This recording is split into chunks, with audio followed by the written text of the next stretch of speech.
দেশের তৈরি পোশাক খাতের প্রায় ৩০% কাঁচামাল আসে ভারত থেকে। গণঅভ্যুত্থানের পর রাজনৈতিক অস্থিরতা ও ভিসা জটিলতায় কমেছে তুলা ও সুতা আমদানি। এছাড়া কয়েকটি স্থলবন্দর বন্ধ থাকায় প্রভাব পড়ে পেঁয়াজ, চিনি ও আদার মতো নিত্যপণ্যের বাজারে। নির্বাচনের পর দ্বিপাক্ষিক বাণিজ্য নির্বিঘ্ন করতে সদিচ্ছা দেখিয়েছে উভয় সরকার।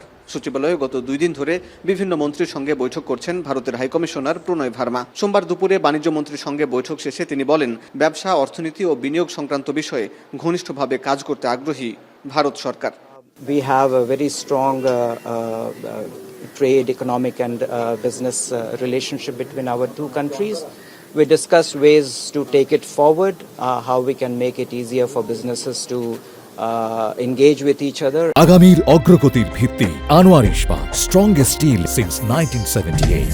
পরে বাণিজ্য মন্ত্রী সাংবাদিকদের বলেন, গত 1.5 বছরে সৃষ্ট বাণিজ্য প্রতিবন্ধকতা কাটিয়ে উঠতে আলোচনা হয়েছে। 2-4 দিনের মধ্যে জিনিসটার একটা সমাপ্তি ঘটে, তাহলে তো স্বাভাবিকতা আবার আমরা ফেরত আসবো। আমরা দেখি পরিস্থিতিটার কিভাবে বিকাশ হয়, সামনের দিকে কিভাবে এগিয়ে যায়।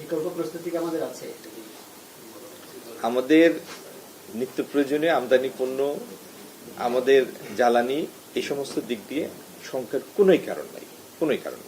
ইরান যুদ্ধ প্রসঙ্গে তিনি বলেন, আমদানি পণ্য মজুদ আছে, সংকটের কোনো কারণ নেই। মধ্যপ্রাচ্য সংকট দীর্ঘ না হলে কোনো সমস্যা হবে না বলেও জানান তিনি। ল্যান্ড বর্ডারগুলি, সেগুলির বেশিরভাগই বন্ধ আছে। তো এটি তো একটা পর্যায়ে কোনো একটা ঘটনার বা বিভিন্ন ঘটনার পরিপ্রেক্ষিতে দুই দিক থেকেই হয়েছে। আগামী দিনে বাণিজ্যিক সম্পর্কের প্রসারের রাস্তা উন্মুক্ত হলে সেগুলিরও সমাধান হবে ইনশাল্লাহ।